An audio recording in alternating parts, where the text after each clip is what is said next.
All right, so we're diving deep today, folks. Get ready, because we're tackling customer loyalty. Woo! Exciting. It is. We're going to explore this whole concept of the winning promise. Okay. From that business guru, Fred Reichheld. Yep. We've got a really cool podcast we're pulling from. It's called Success Talks, and they did a whole episode on Reichheld's book. I see. And here's the thing. Yeah. Even if you're not, running some giant company, Right. this stuff is actually super relevant to all of us. Think about it. Mm-hmm. We all have, our favorite brands, our go-to spots. That's true. The places we just keep going back to, Yeah, absolutely. So why is that? That's what we're going to unpack today. Awesome. So the winning promise. Yeah. Lay it on us. What's the big idea? Well, it boils down to how businesses can truly thrive Okay. by building real customer loyalty. Real customer loyalty. Yeah, it's not just about, someone buying from you once and then they're gone. Right. It's about creating an experience so good that they basically become like walking, talking billboards for your business.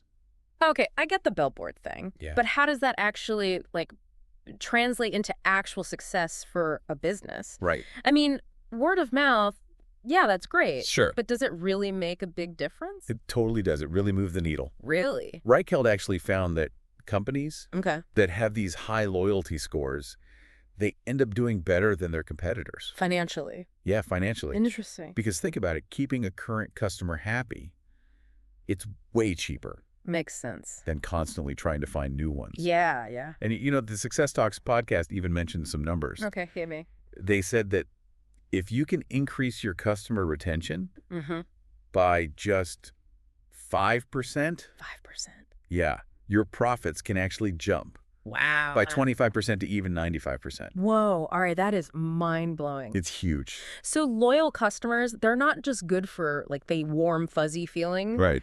They're good for the bottom line. So they stick around longer. Yes. They spend more. They do. But I feel like there's more to this winning promise thing than just, the money, right? You're right. There's definitely more to it. Yeah. It's not just transactional. What is it then? It's really about building a sense of community, Okay. shared values Yeah. between the business and the customer. Interesting. When people feel like they're part of something Mm-hmm. and their values line up with a company, Right. they're way more likely to become passionate I advocates. see. I see. And it's not just good for the customers either. Okay. It creates this ripple effect Yeah. that reaches employees, stakeholders. Everybody wins. Yeah, everyone feels good when they're part of something bigger than themselves. That's cool. Yeah. Okay, so we've got this win-win, but let's get practical. Right. How do businesses actually, turn this promise into reality? That's the key question, right? Yeah, it can't just be wishful thinking. No, it can't. So the podcast, do they offer any actual steps? They did. They laid out a few concrete steps. Ooh, lay 'em on me. All right, so first, really knowing your customers, Okay, that makes sense. but truly understanding them. So more than just knowing, their age and what city they live in? Way more. What else? Their needs, Their needs, okay. their pain points, what Yep. they want to achieve. So, their dreams and stuff. Exactly. It goes way deeper than just surface level demographics. So deep. All right, so active listening, right? Yeah. And not just listening, Nope. but actually taking action based on what you hear. Absolutely. Companies have to be proactive, constantly looking for ways to improve based on what their customers are saying. Makes sense. So deep customer understanding, that's step one. It is. But what about the people on the front lines? Ooh, good point. The employees who are, interacting with the customers every single day. Right. So that brings us to empowered employees. Empowered employees. Have you ever had that experience where an employee just went above and beyond to help you out? Oh, yeah, It absolutely. makes all the difference, right? Huge difference. And that's what the winning promise is all about. Interesting. It's about giving your employees the freedom, the trust Okay. to make decisions that benefit the customer. Even if it means bending the rules a little. Sometimes, yeah. Sometimes you got to think outside the box. Okay, so it's shifting the whole company culture Exactly. from strict rule following Right. to solving problems and making customers happy. That's the goal. But that's got to be tricky to actually implement, right? It can be, yeah. You can't just tell employees go rogue. No, you can't. That's where aligning incentives comes in. Aligning incentives. Okay. It's about making sure that everyone, Everyone. yeah, from the CEO all the way down, Wow. is rewarded for the things they do that build long-term loyalty. So not just focusing on hitting sales targets this month. It's exactly. Short-term gains can be tempting, but they don't always build that lasting loyalty. I'm seeing how all these pieces fit together now. Yeah. It's like a whole system, not just random ideas. It is. It's all connected. But how do you make sure that everyone's on the same page, Right. and staying focused on the long game? That's where accountability comes in. Accountability. Yeah, you need systems in place to track if you're actually delivering on the winning promise. Makes sense. The podcast talked about something called the Net Promoter Score, Okay. or NPS for Oh, short. yes.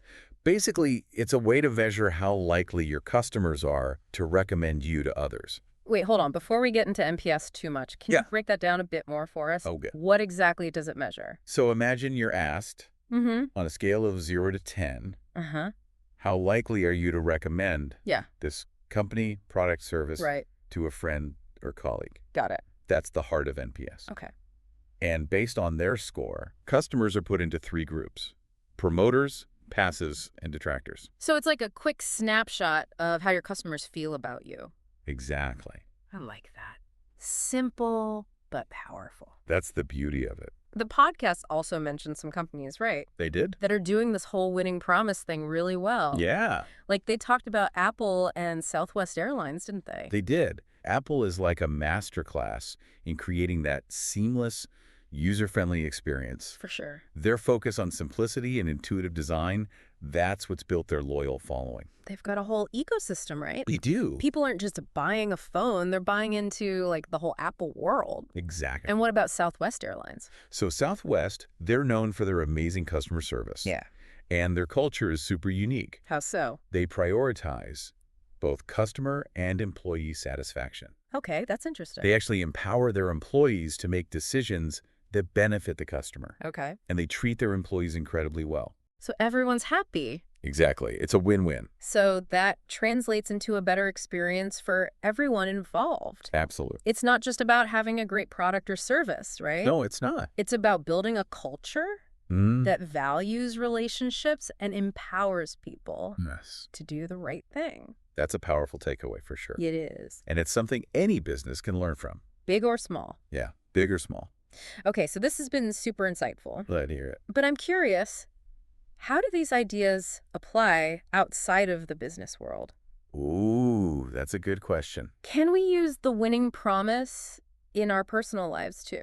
That's a great question, and one that deserves its own deep dive, actually. All right, so we're going to explore that Where? right after this quick break. Sounds good. Stay tuned, folks. You know, it's really interesting how these principles from the winning promise, Yeah. they can actually go beyond just business. That's what I was thinking. Yeah. We've been talking about companies and all of but these ideas seem like they could apply to like any relationship where loyalty is important, right? Absolutely.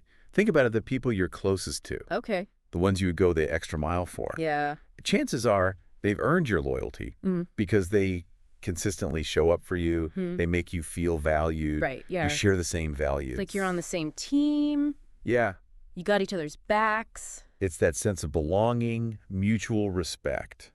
That's powerful stuff. Yeah, it really is. Both, like, emotionally and practically. Exactly. And just like in business, Okay. building loyalty in our personal lives, it takes effort. Right. It takes intention. It's got to be on purpose. You have to be present, actively listen, Right. consistently show you care. Show your commitment. And it's not about these grand gestures, Yeah. you know? Yeah. It's the small, everyday things that really show you're invested.